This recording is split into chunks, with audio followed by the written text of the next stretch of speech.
Stomp that plank, stomp it good, stomp it like you know you should, and we'll have more on that story at 5. This is a ridiculous and simple game designed by Florian Syriax and Benoit Turpin, and kindly provided by The Flying Games. 2 to 4 players will be wobbling along fearfully whilst trying to ensure that their opponents go sploosh. It's a dexterity game, it's a gambling game, kind of, and arguably it's playable by anyone with a brain.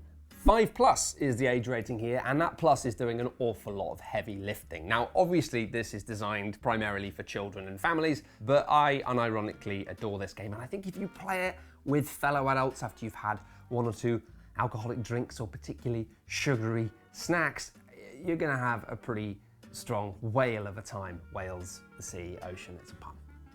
It's got elephants though, it's not... Elephants are like the whales of the earth, Thomas. Is it fundamentally a silly game though? Well, obviously, yes, come on now. It isn't coming to replace your copy of Brass Birmingham. You're being ridiculous, Brian. Even though I am not your mother, I am going to teach you how to play this game. The box contains 3 beloved elephants, allowed to peer through the windows of their prison at the beautiful reality just out of reach, and inside you will find the 4th, unloved, forbidden elephant that has to stay inside this box within a little bag. You'll also find a lot of wooden discs, some cardboard planks, and a little dinky deck of dinky little cards. And now, as a delightful act of borderline magic, we will flip this empty box, place it in the center of the table, and twang these magnetic planks onto the ship, converting an inert cardboard receptacle into a vessel of unknowable hopes and dreams. Where will we travel on our beautiful ship? Where will we venture?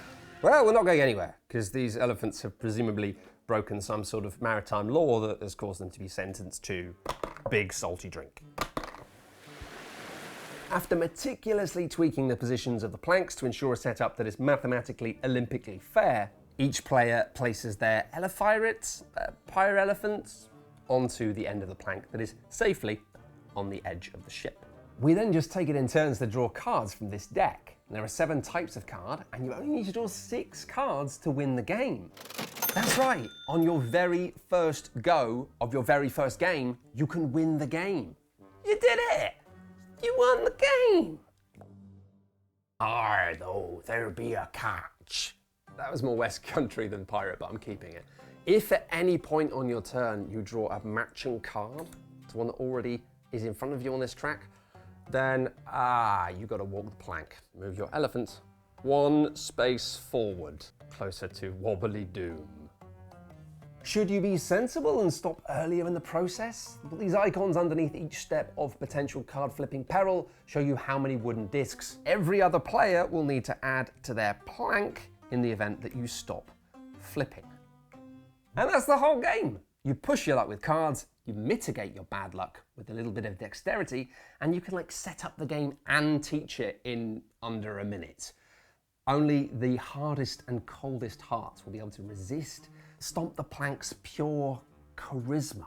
We discovered this game at the UK Games Expo, where we, perhaps unwisely, slowly gravitated towards an area of the show where it sounded like children were actively exploding. And it turns out that, things falling off of things because somebody took things too far. Unless you're running an illegal circus, it turns out that's just good fun. And oh my gosh, would you look at these little elephants with their cute little pirate outfits. It is impossible not to note the fact that none of the other creatures illustrated on the ship are elephants, giving the impression that there might have been some sort of prejudice in this court-martialing. Either way, look at these elephants' eyes. These elephants have seen things. They carry dark passengers who will never leave, haunted by shadows of the past that still follow. I still think a lot about what we did to those elephants. It's fine, Tom. We were at war. I do have some concerns that slightly older kids might be like, oh, that's too babyish. I'm not playing a game for babies. But I think that this is, for a lot of them, just on the line. It's colourful but not soft, and cute but not twee. And what about grown-ups? What do we get? Generalised anxiety about the future.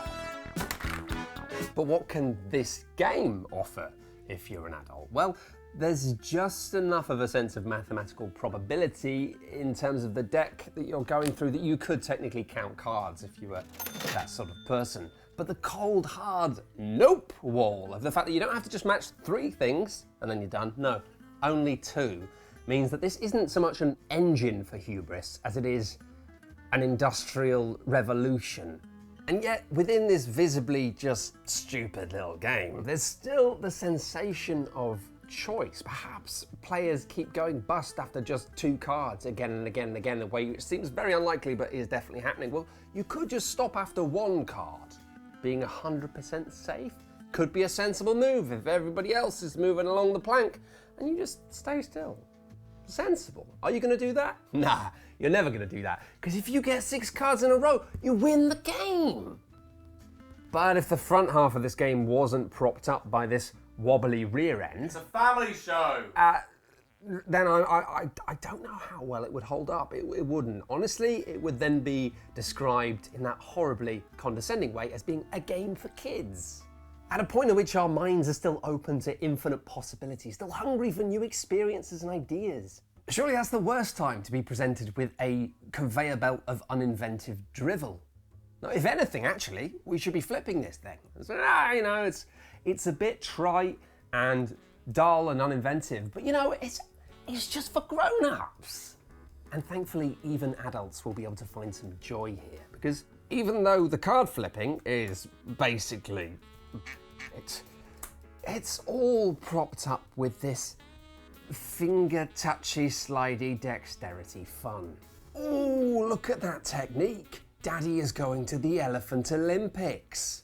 And how do you stack the wooden discs on the plank most effectively? I bet you've got a pretty half-baked concept about the nature of physics that you're convinced is going to give you an edge in this game, don't you? And I bet that you're also mostly aware that it's not true and you don't know what you're talking about, but we're going to ignore that part of our brain because I am a wooden disc genius. Oh, it all fell over. The manual makes it very clear that when the elephants fall into the sea, they swim to the shore, in which the word shore is doing a lot of heavy lifting. And you know what else is doing a lot of heavy lifting? The elephants carrying this game. Oh man, I got a 2x joke multiplier. You know what else isn't heavy? The manual. This thing's so light that it leaves you with questions. And that's actually a good thing. Do you want to play so when somebody falls in, everyone else wins? Or do you want to keep playing after someone falls in? It's up to you. Is it okay when your friend Andrew keeps stacking them up like this at an angle and you kind of think, oh, I don't know, that's up to you. House rules. This game has just enough of a solid trunk at the core to keep it all together while still allowing you this really big, juicy, grey space to play with. Like an elephant's bottom.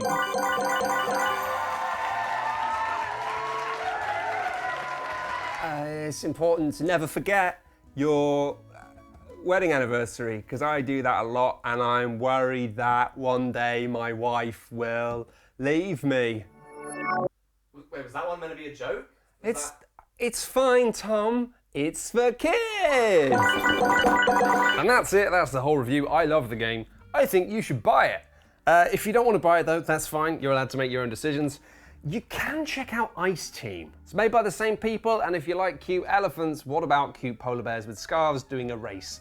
2-player head-to-head thing. Pretty smart. More complicated than this. Very, very delicious. If you just want a dexterity game that's really good, I think Men at Work is really good. You got people, you got falling off. Look, it's just, look at it. You know what it is. I don't have to explain it. Next thing. If you're loving the push your luck side of the game and you want something a bit juicier, because if this was a game on its own, it's not really a game, Diamond. A gorgeous, horrible, juicy game of pushing your luck and going home with the treasure before too many spiders cause you all to have a bad time. More complicated than this, obviously, because almost every game in existence is, but it's very, very nice. And what more is there to say about Stomp the Plank? Well, there's one important rule that they didn't mention in the manual. After you've played a game, the losing elephant, unfortunately, has the shame of being put into the plastic bag with the silica gel to help dry them off after their little swim, and they will of course be banished into the box, whilst the others continue to glance at the freedom just beyond their reaches. Sleep well!